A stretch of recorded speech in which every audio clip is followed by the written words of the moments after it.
maneja información, pero es más, distorsiona, y en momentos que son absolutamente críticos. A las 8:28, Tomasito desaparece. ¿Cuándo se da la falsa alarma de que finalmente fue encontrado? A las 2 de la madrugada.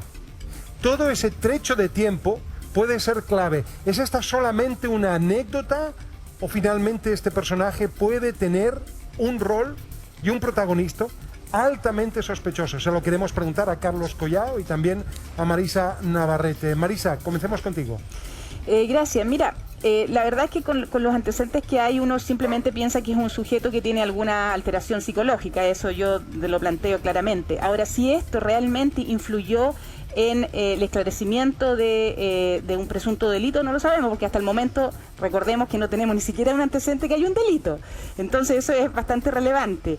Pero además, cuando hablamos, y aquí yo quisiera ser bien clara, cuando habla de un sujeto de interés, esa terminología no la tiene nuestro sistema procesal penal. ¿No? Se es imputado o se es testigo, o se es víctima, pero no se es sujeto de interés, ¿ya?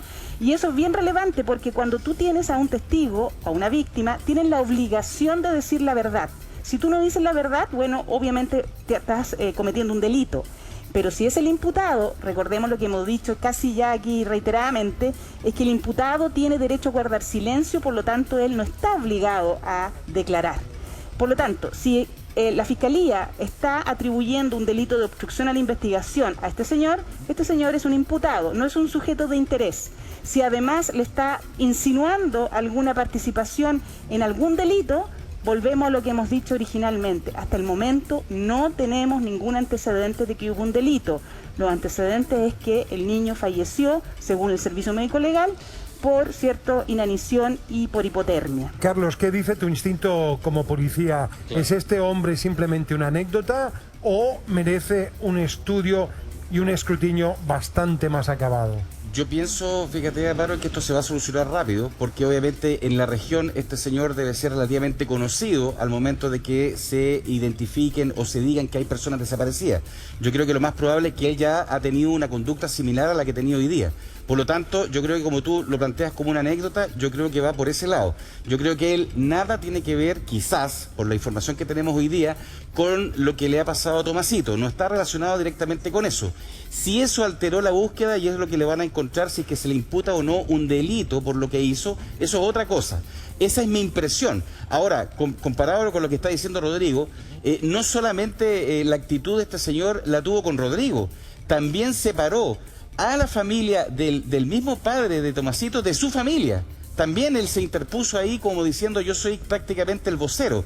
Entonces yo pienso que estamos frente a una persona que tiene algunas características. ¿Sabes por qué te lo pregunto? Te lo pregunto por lo siguiente, porque efectivamente mira la secuencia de eventos. 8:28, la desaparición, 2 de la madrugada, esa falsa alarma que propicia a él, y después va navegando en el entorno familiar, haciéndose también con información, pero también distorsionándola a su antojo. Exacto. Y es por eso el carácter de quizás, ¿no es cierto?, de tener algún trastorno de tipo psicológico. Pero yo pienso que va por ese lado. Fíjate que yo no creo que él, quizás, esto no puedo obviamente decirlo a priori, no tengo información de la carpeta con respecto a eso, pero yo pienso que él no está involucrado en lo que le ha pasado a Tomasito.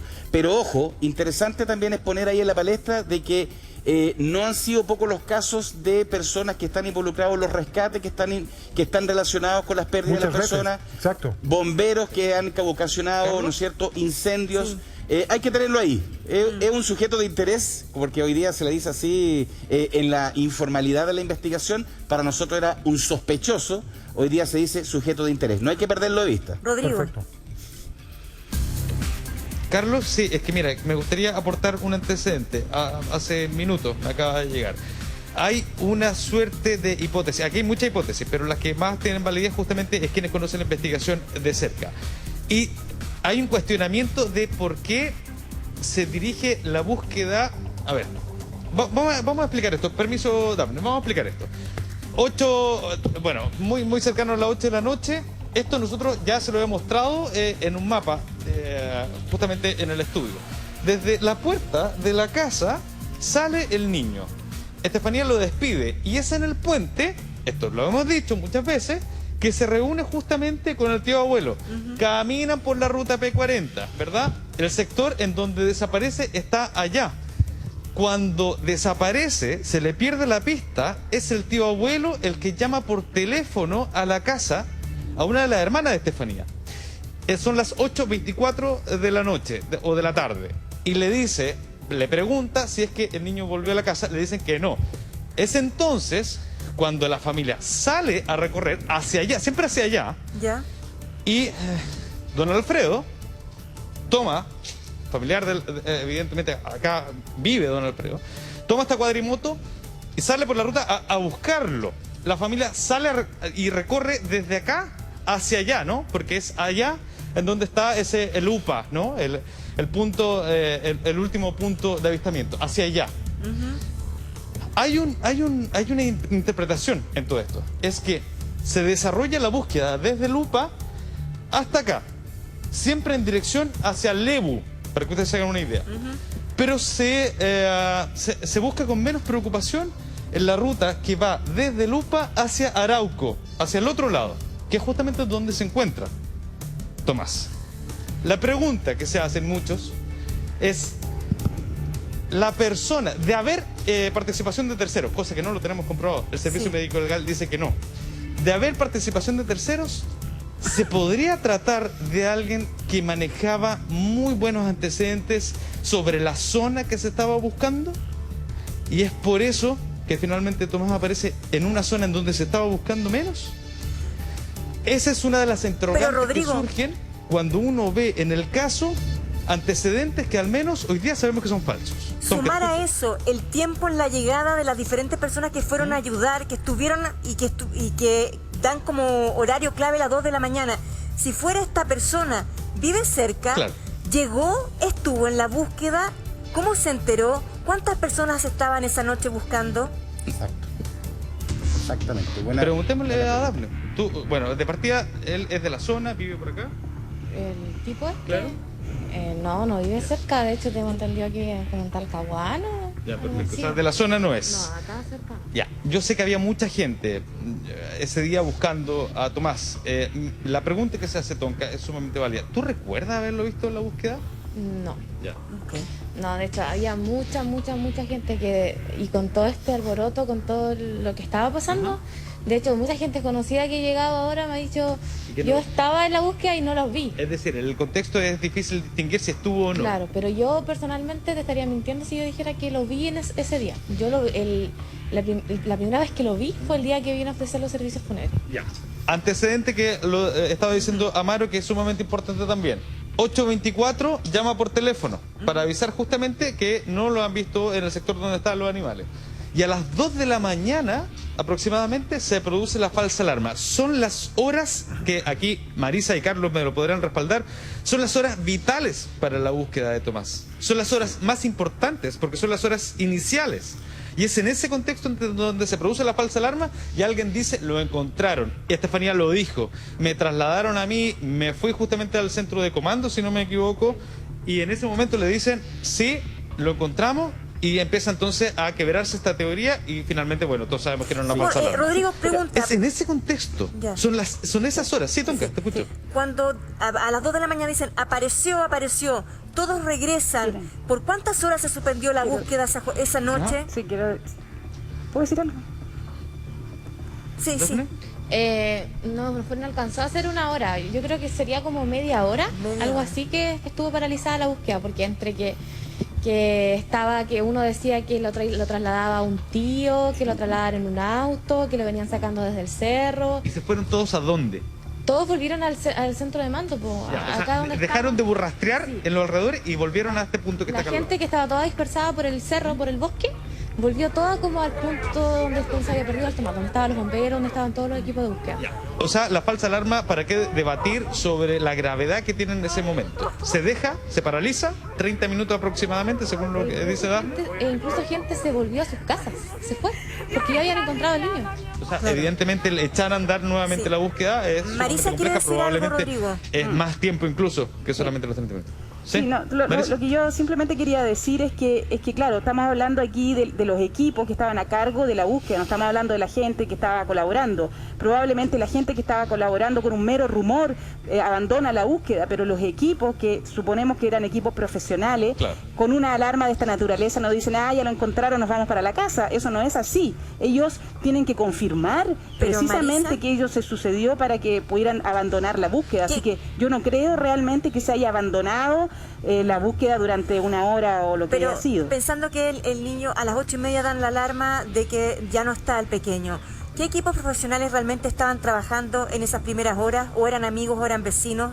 Se lo pregunto a Rodrigo porque ¿lo formal llegó después o ya estaba presente tan pronto el pequeño se perdió? Sí, hay un detalle ahí, ¿eh? Hay A un ver. detalle. Disculpa, Sí, solamente dale, dale. para Muy buen complementar lo que antecedente. dice Marisa.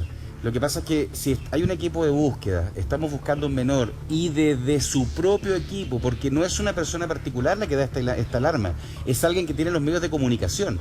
Dice, lo encontraron, estamos aquí, lo llevan en el auto. Obviamente que el resto de sus compañeros va a tender a detener la búsqueda, Claro. porque es alguien que de su equipo, entre comillas, el que está dando la información. Es lo normal que la detenga. Rodrigo. Sí, o sea, ahora, Carlos, eso es algo que tiene que ser evidentemente investigado, chequeado. Habría sido así como finalmente Claro. hoy día está despertando las sospechas. Se trata de la misma persona, estamos hablando del mismo personaje que hoy día finalmente despierta las suspicacias, al menos de la familia. Ese es justamente el conflicto. Son horas muy importantes. Yo me imagino cómo vivió la familia esa noticia. Me imagino yo que era el descanso, el alivio, pero no sabían dónde estaba, ¿no?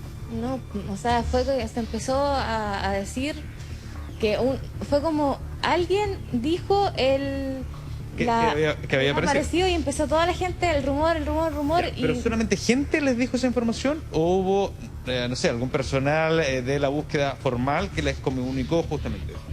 No, formar así como que llegara un bombero, porque en ese momento, como la pregunta que hicieron desde el estudio, que qué organismos estaban buscando al Claro. Tommy, eran bomberos de la zona. Los primeros que llegaron fueron bomberos de Arauco. Ya. Después empezaron a llegar bomberos de Lebu, bomberos de las cercanías de acá. Y este personaje se presenta de hecho como bombero también, entonces pues, justamente por ahí en donde se hace el link de se estará hablando la misma persona que da esta falsa alarma, ¿habrá salido justamente de él o habrá sido el rumor de las personas? Esa es justamente la duda que hay. Rodrigo, Ahora, pregunta. sí, tonca.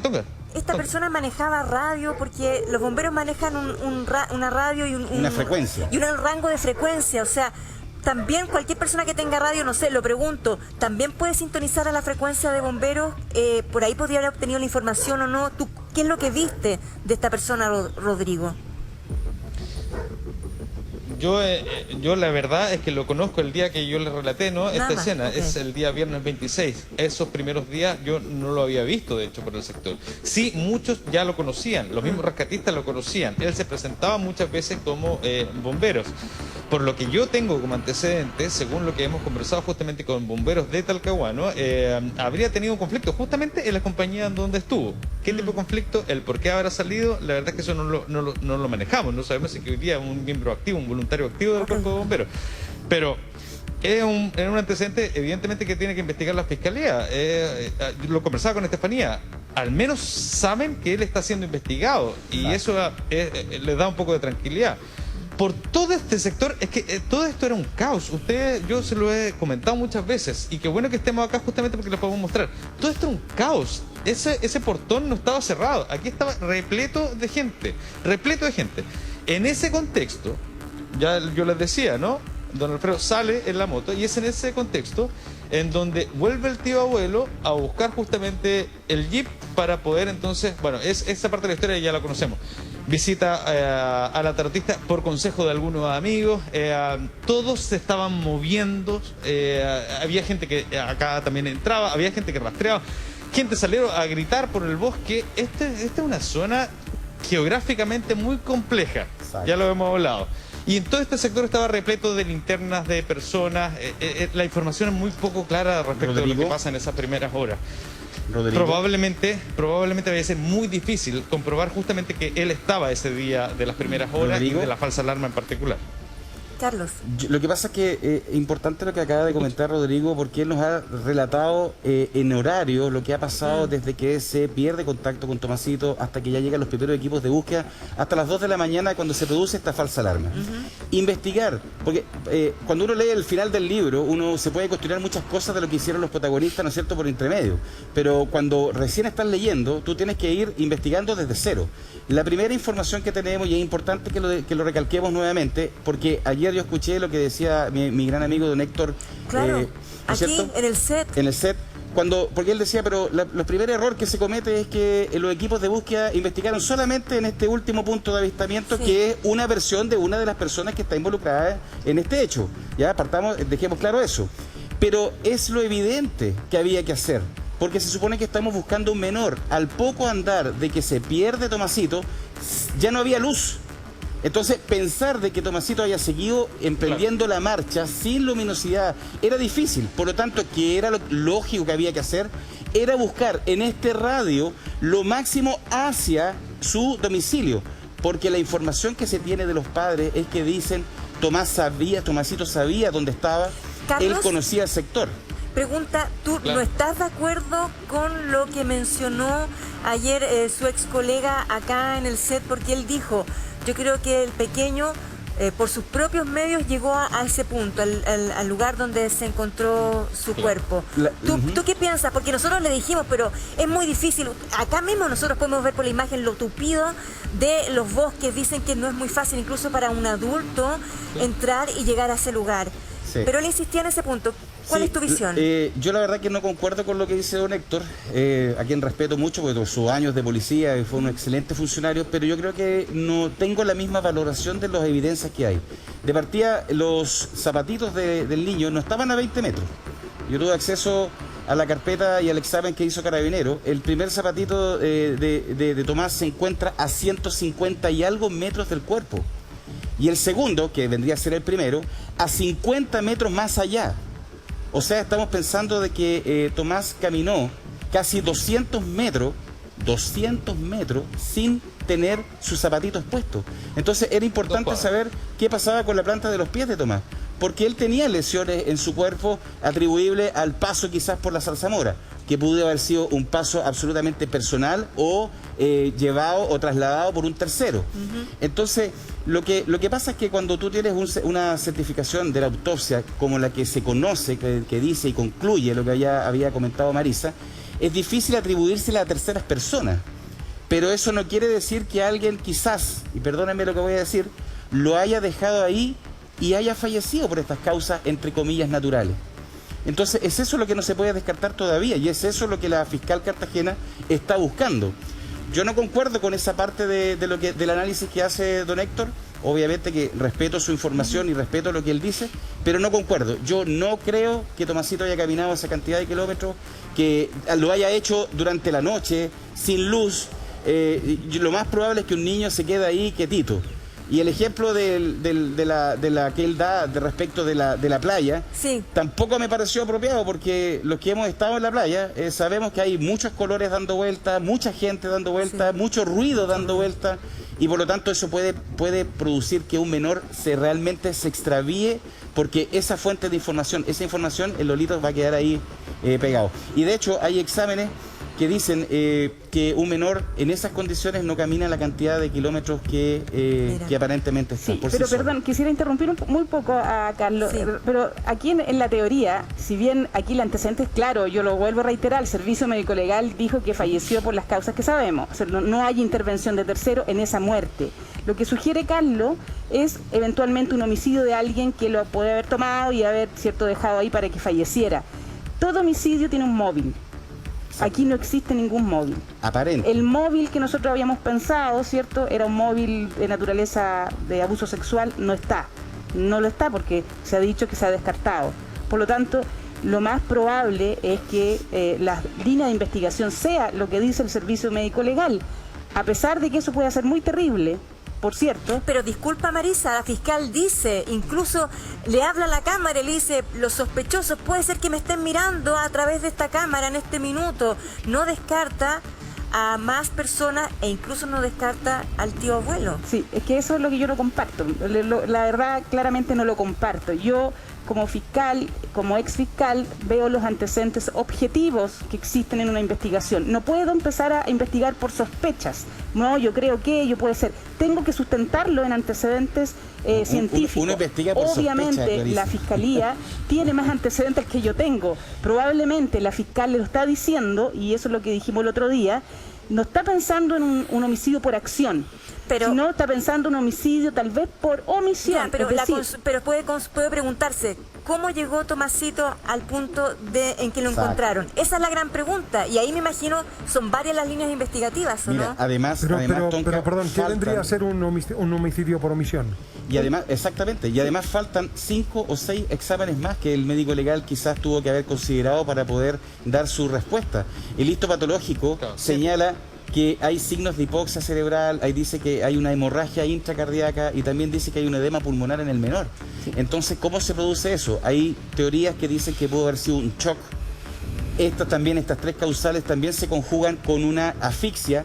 El problema es que en el caso de una asfixia no hemos encontrado la manera, si es por estrangulación, si es por la oclusión, entonces tenemos que ir viendo eso, pero Carlos. esos son los detalles. Rodrigo. Sí, no, que yo entiendo que es interesante e importante entregar esos antecedentes y esas teorías, pero también me parece que es importante también reservarnos ciertos detalles para que tengamos también cautela con la información que estamos entregando. Es sumamente interesante lo que está diciendo Carlos, justamente las dudas que se están planteando hoy día. Hay antecedentes que muchas veces nosotros no podemos entregarle al resto de la comunidad, pero que sí son planteados en reuniones privadas, como la que está ocurriendo, como la que va a ocurrir en algún tiempo más. Elisa salió de la casa rumbo a Concepción. Estefanía no se encuentra en la casa por razones obvias también. Que se la vamos a comentar más adelante. Perfecto. Y están rumbo a la fiscalía. Ok. Hoy hay una reunión clave, importantísima. ¿Por qué? Porque es la siguiente reunión luego que le dijeron que no existía data ni causa. Existe la filtración y viene ahora esta reunión. ¿Qué es lo que va a ocurrir en esa reunión? Son antecedentes que les vamos a estar comentando. Son antecedentes que les vamos a estar informando dentro de la cautela, el tino y la rigurosidad, por supuesto, en este caso.